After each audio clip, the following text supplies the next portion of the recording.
हमारे सांसद आदरणीय भूपेंद्र यादव जी 4 मई को उपोली में आए थे और उन्होंने जन समस्याओं के लिए संवाद कार्यक्रम रखा था और हमें भी खुशी हुई इस बात की। अगर वो गांव में आ रहे, गांव की चौपाल पे आ रहे हैं, तो जरूर लोगों की समस्याएं सुनेंगे और उनका समाधान होगा। मैं साथियों आपको याद दिलाना चाहता हूं, जब लोकसभा के चुनाव थे, आदरणीय भूपेंद्र यादव जी भारतीय जनता पार्टी से चुनाव लड़ रहे थे और हमारे कांग्रेस से प्रत्याशी थे हमारे मुनावर के विधायक, हमारे यहां से राठ के स्थानीय भाई ललित यादव जी।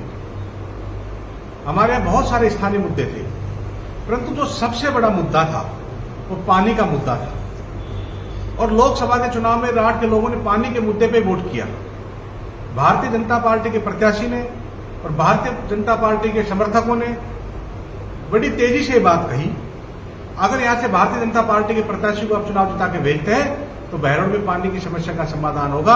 आने वाले चुनाव में, आने वाले समय में यहां से नहर की व्यवस्था होगी, जो पानी की हमारी बड़ी समस्या थी, इससे हमें निजात मिलेगी। और हमारे लोगों ने भी पानी की समस्या को देखते हुए सोचा कि उसका समाधान होगा। हमारे यहां से भाई ललित यादव जो स्थानीय थे, उनकी जगह भारतीय जनता पार्टी के प्रत्याशी भूपेंद्र यादव को भारी मतों से चुनाव जिताया। मैं आपको बताना चाहता हूं, चुनाव के दौरान भी 31 मार्च को भूपेंद्र यादव जी उटोली ग्राम में पहुंचे थे। चौपाल पर उनका कार्यक्रम था। पूरे गांव ने बड़े गाजे बाजे के साथ उनका स्वागत किया और भूपेंद्र यादव जी को और यहां से स्थानीय विधायक डॉक्टर जसवंत यादव जी को, दोनों को चांदी का मुकुट पहना करके उनका सम्मान किया था। और जब गांव के लोगों ने कहा अक्सर साहब हमारे यहां पानी की बहुत भारी समस्या है, तो उन्होंने कहा कि यहां से भूपेंद्र यादव जी को चुनाव जिताओ और आने वाले समय में आपकी समस्या का समाधान कर देंगे। और हमारे उटोली के गांव के लोगों ने भी भूपेंद्र यादव जी को 273 वोटों से चुनाव जिता के भेजा। उसके बाद 4 मई को ये 400 पार करने वाले नारा देने वाले 400 दिन बाद, सही 400 दिन बाद 4 मई को उसी गांव उटोली में वापिस जाते हैं और वहां पर जन समस्या के लिए संवाद कार्यक्रम रखते हैं। और उस कार्यक्रम के दौरान जब हमारी माता बहनें पानी की समस्या के लिए बात रखती है तो बड़े जोर से नाराज हो जाते हैं और वो कहते हैं मेरी बेइज्जती कर दी। अब मुझे आप लोग बताइए, अब माता बहनों ने एक पानी की बात रख दी तो कौन सा गुनाह कर दिया? अपने जनप्रतिनिधि के सामने बात नहीं रखेंगे, उनको किए गए वादे को याद नहीं दिलाएंगे, तो किसको याद दिलाएंगे? मैं तो ये चाहता था, जब माता बहनें पानी से परेशान है, आप उटोली गांव में जाके देखना, मैं भी कई बार गया हूं, भले दोपहर में गर्मी में सर पे मटका धर के लाइन लगा के पानी भरती रहती है। तो भूपेंद्र यादव जी इतने बड़े नेता थे, उनको उसी वक्त कहना चाहिए था। अधिकारी निर्देशित करते भाई तत्काल प्रभाव से कोई बोरिंग की व्यवस्था करे, पाइपलाइन की व्यवस्था करे और इस समस्या से निजात दिलाए। परंतु मुझे बड़ा दुख होता है, जब हमारी माता बहनों ने पानी की समस्या रखी तो बड़े नाराज हो गए और वहां से कार्यक्रम को बीच में छोड़ के चले गए। और वो क्या कहते हैं वहां, अगली बार आपको सरपंच बनाएंगे और आप मिलके पानी की समस्या का समाधान करना। अगर बेचारे सरपंच से पानी की समस्या का समाधान हो जाए तो फिर विधायक और सांसद हम क्यों चुनते हैं? आपने क्यों वादा किया था? आपने वादा किया था, उन्होंने आपको वादा दिला दिया, याद दिला दिया, इसी बात पे आप नाराज होकर चले गए। तो मैं इस बात की कड़ी निंदा करता हूं और मैं तो चाहता हूं अब पानी की समस्या का इनको निजात दिलानी चाहिए। आज हमारे चारों तरफ सभी गांव में बड़ी भारी समस्या है। आज केंद्र में भारतीय जनता पार्टी की सरकार है, राजस्थान में भारतीय जनता पार्टी की सरकार है, दिल्ली में भारतीय जनता पार्टी की सरकार है, मध्य प्रदेश में भारतीय जनता पार्टी की सरकार है, हरियाणा में भारतीय जनता पार्टी की सरकार है और पानी के मुद्दे पर इन्होंने चुनाव लड़ा। तो फिर पानी के समस्या से समाधान क्यों नहीं करते? इनको पानी की समस्या का समाधान करना चाहिए। और अब भी इतना सब कुछ होने के बावजूद केंद्र में मंत्री है, अब भी नहीं करे तो इनकी मंशाएं ठीक नहीं है। आज तो केवल एक उटोली ग्राम के लोगों ने, उटोली की माता बहनों ने आपसे पानी की समस्या की बात रखी है। आने वाले समय में जब जाएंगे, हर गांव में जाएंगे, हर जगह पानी की समस्या हर व्यक्ति आपको उठाएगा। और मैं तो कहता हूं आप अच्छे काम करें, विकास के काम करें। हम सब लोग भी आपका सहयोग करेंगे।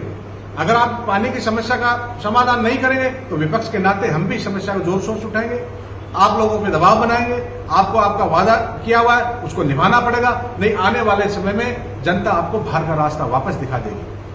अगर आप नहर का पानी लेके आते हैं तो मैं तो खुद कहता हूं, आप इतने बड़े केंद्र में मंत्री, आपने पूरे राढ़ क्षेत्र को वादा किया था आप नहर का पानी लेके आएंगे। आप नहर का पानी लेके आइए, आपकी सरकार है, सब जगह आपकी सरकार है। अगर ये काम लेके आते हैं, अच्छा विकास काम करते हैं, तो सबसे पहले हम लोग आपका स्वागत करेंगे। हम एक सकारात्मक विपक्ष की भूमिका निभाना चाहते हैं। अगर कोई आज उनको मौका मिला है, सांसद को मौका मिला है, विधायक को मौका मिला है, अच्छा काम करते हैं, तो हम विपक्ष के लोग भी उनका सहयोग करेंगे और उनका स्वागत करेंगे। अगर जन समस्या को नहीं उठाएंगे तो हम उनके ऊपर दबाव बनाएंगे। तो आज इसलिए आप लोगों को याद किया था। अगर इस प्रकार की समस्या को लेकर के, जिस प्रकार से हमारी माता बहनों की बेइज्जती करके वो भरे मंच से कार्यक्रम को छोड़ के चले आते हैं, हम उनकी निंदा करते हैं और उनको जल्दी जल्दी इस पानी की समस्या का समाधान करना चाहिए। और इसी के साथ साथ मैं विधायक जी को कहना चाहता हूं, विधायक भी केवल सांसद साहब की चापलूसी करने के लिए, वह कहते हैं 3-3 ट्यूबवेल दे दे, फिर भी प्यासे के प्यासे मरेंगे, प्यासे ही मरेंगे। आप खुद जाके देखिए किस प्रकार से दोपहर के अंदर माता बहनें पानी लेके आती है, कितनी परेशान रहती है, 2-2 3-3 दिन तक पानी नहीं आता है। ये वहां के हालात है। और आपको अच्छा लगता है, वही सांसद महोदय को कहते हैं, हाँ सांसद साहब यह पानी की समस्या अब जरूर इसका समाधान करेंगे, परंतु आपने कहा प्यासे मरेंगे तो प्यासे मरेंगे। ये एक शोभनीय भाषा नहीं है, ये राजनीति में एक अच्छी भाषा नहीं है। इसके साथ साथ मैं आपको बताना चाहता हूं, ये लोग कहते थे डबल इंजन की सरकार आनी चाहिए। मैं तो यह कहता हूं बहरौल डबल इंजन की सरकार नहीं, सारे इंजन इनके, सांसद इनका है, विधायक इनका है, प्रधान इनके हैं, नियमन प्रधान इनका है, सभापति इनके हैं नगर परिषद में, नगर पालिका 2 हमारे वहां भी इनके साथी थे। तो जब सारा इनका लोग हैं तो फिर क्यों विकास की बात नहीं करते? चारों तरफ आप देख रहे हैं बहरौल के हालात क्या हो रही है।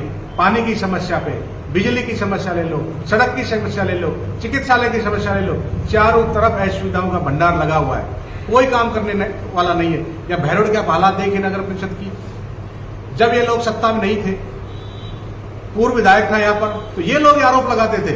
अब नगर पालिका होती थी उस टाइम पे, नगर पालिका में किस प्रकार के भ्रष्टाचार हो रहे, तरह तरह के टेंडर छूट रहे हैं, कोई आवारा पशु के नाम पे टेंडर छूट रहा है, कोई सफाई के नाम पे टेंडर छूट रहा है, कोई और किसी नाम के ऊपर टेंडर छूट रहा है। अब मैं उनसे पूछना चाहता हूं, उस टाइम तो ये कहते थे अगर हमारी सरकार बनती है तो हम इनके खिलाफ कार्रवाई करेंगे, आप लोग कार्रवाई क्यों नहीं करते? आज भी वही टेंडर है, केवल टेंडर लेने वाले का नाम बदला है। पहले जो टेंडर चलते थे वही टेंडर आज चल रहे हैं, पर जो टेंडर लेने वाले अब उनकी जगह दूसरे लोग आ गए। पहले दूसरे लोग थे भ्रष्टाचार करने वाले, अब दूसरे लोग आ गए। इनमें उनमें क्या फर्क रह गया? तो मैं आज इनसे पूछना चाहता हूं, आप लोग क्यों कार्रवाई नहीं करते? पर इन पे कोई ध्यान देने वाला नहीं है। आज ये हमारे पोल्यूशन की स्थिति देख लो पूरे क्षेत्र में। अभी हमारे पंचायत काकरदोपा में क्या हालात है, कुओं में किस प्रकार से नीचे से जो गंदा पानी आ रहा, लोग पीने को मजबूर है। और जब विधायक से बात करते हो सुनने के लिए तैयार नहीं है। इधर जयपुर बास में देख लो कितने इंडस्ट्रीज में किस प्रकार का पोल्यूशन हो रहा है। ये केवल मुद्दा उठाते हैं, एक बार उसको बात को रखते हैं, उसके बाद इंडस्ट्रीज के लोग से उनसे सेटिंग करके पैसा वसूली करने का काम करते हैं, उनका समाधान नहीं करते।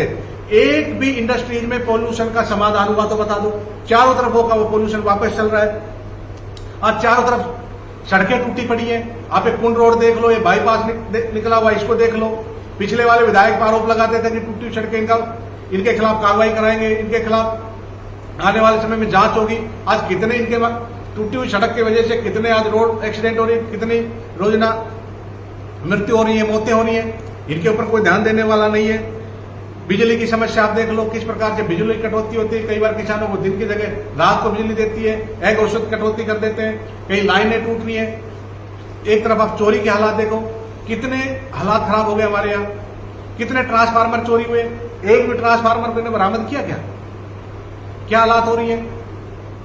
अभी चोरी की मैं वहां गया था मंगलपुर के अंदर, वहां के ग्रामवासियों ने मुझे बताया 2 रात लगा था किसानों के फवारा सेट चोरी होने लगे। पहले तो केवल नोजल चोरी होते थे, फवारा सेट चोरी हो रहे, एक को भी अभी तक बरामद नहीं कर पाए। अब किसान सारी रात तो उनकी रखवाली करने के लिए बैठ रहे। अब बताओ कुआं पे फवारा सेट नहीं रखेंगे, रोज सर पे रखे घर लेके आएंगे फवारा सेट के।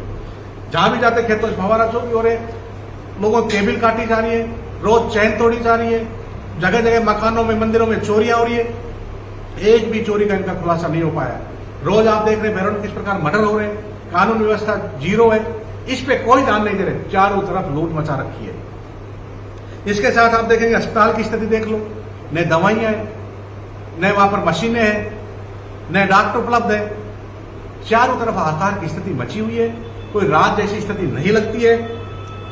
और हालात ये हो गए, स्थानीय विधायक को केवल अपने बेटे को राजनीति में स्थापित करने के लिए, इसके अलावा कोई सूझ नहीं रहा। हमारे यहां पर ये मांग उठाते, पिछली बार जब जिला बना, कोटपुतली भैरोड जिला बना दिया। चलो पिछले विधायक ने गलती की, कोटपुतली भैरोड को दोनों को मिला के जिला बना दिया, आपको लगता है, तो अब आपका राज आया तो भैरोड को वहां से हटा लेते, या कम से कम आधे ऑफिस तो भैरोड में लेके आते। क्या हमेशा यही रोना रोते रहोगे, पिछले विधायक ने ये कर दिया, पिछले विधायकों ने ये कर दिया? भाई आपने भी तो कुछ किया होगा, जब आप सत्ता में आए हो तो आप भी तो कुछ करो। आज हमारे यहाँ पर एक भी ऑफिस नहीं है, कितने महीनों तक हमारे वकील भाई हड़ताल पे बैठे रहे, कोई उनको आश्वासन नहीं मिला। आज कम से कम जिला अलग से इनसे नहीं बन पाया तो आधे ऑफिस तो हमारे भैरोड में भी खुलने चाहिए, इन पे कोई ध्यान नहीं दे रहे। बस केवल आपस में विधायक और पूर्व विधायक गाली गलौच इस प्रकार की भाषा का उपयोग करते रहते हैं, जन समस्याओं में किसी का ध्यान केंद्रित नहीं है। मैं इनसे कहना चाहता हूं, अब भाई आप विकास का काम करें, आपस का कोई लड़ाई झगड़ा छोड़े। आज हमारी किसी से व्यक्तिगत कोई दुश्मनी नहीं है, न तो आज स्थानीय जो सांसद है हमारे उनसे कोई व्यक्तिगत लड़ाई है, न आज स्थानीय विधायक डॉक्टर जसवंत इनसे हमारी कोई व्यक्तिगत लड़ाई है, न पूर्व विधायक से कोई व्यक्तिगत लड़ाई है। हमारी केवल मुद्दों की लड़ाई है। मुद्दों पे बात करें, आपस में एक दूसरे पे व्यक्तिगत टीका टिप्पणी नहीं करें। और आज हमारे जो भाईचारे का माहौल था, पूरे भैरोड के भाईचारे के माहौल को खराब कर दिया। आप देख रहे रोज सोशल मीडिया में किस प्रकार के रोज वीडियो आते हैं। और मैं तो हमारे साथियों को कहना चाहता हूं, आप चाहे किसी का भी समर्थन करें, राजनीति में आप खुलें, जिनको आप अच्छा लगे उस व्यक्ति का आप समर्थन करें, परंतु व्यक्तिगत रूप से किसी पर टीका टिप्पणी नहीं करें। मुद्दों पर टीका टिप्पणी खूब करें, जो मुद्दे जनहित के मुद्दे उनको खूब उठाएं, पर व्यक्तिगत किसी से पर टीका टिप्पणी नहीं करें। आपस में लड़ाई झगड़े का ये बात नहीं करें कि हमारे इस राजनीति में लड़ाई झगड़े का, लट का, मारपीट का कोई स्थान नहीं है। एक दूसरे को मारपीट करने की बातें कर रहे हैं, ये कोई राजनीति बच गई क्या? पूरा भाईचारा खराब कर रहे हैं। और मैं तो कहता हूं नेताओं का कुछ बिगड़ने वाला नहीं है। पिछले कोई से भी आप कार्ड उठा के देख लिए, हर जगह कार्यकर्ता कहीं नहीं कर पाता, नेताओं का कुछ नहीं बिगड़ा। इसलिए अब आपस में अपना भाईचारा खराब मत करो, आपस में भाईचारे के साथ रहो, एक दूसरे के साथ मिलकर रहो। और जो विकास का काम है सब मिलकर काम करें। अगर हम विपक्ष में तो हमारा काम है मुद्दे उठाना, जनहित के मुद्दे उठाना, और जब भी कोई यह समस्या है जनहित के मुद्दे हमेशा हम उठाते रहेंगे। आप लोगों का बहुत बहुत धन्यवाद। जय हिंद, जय भारत।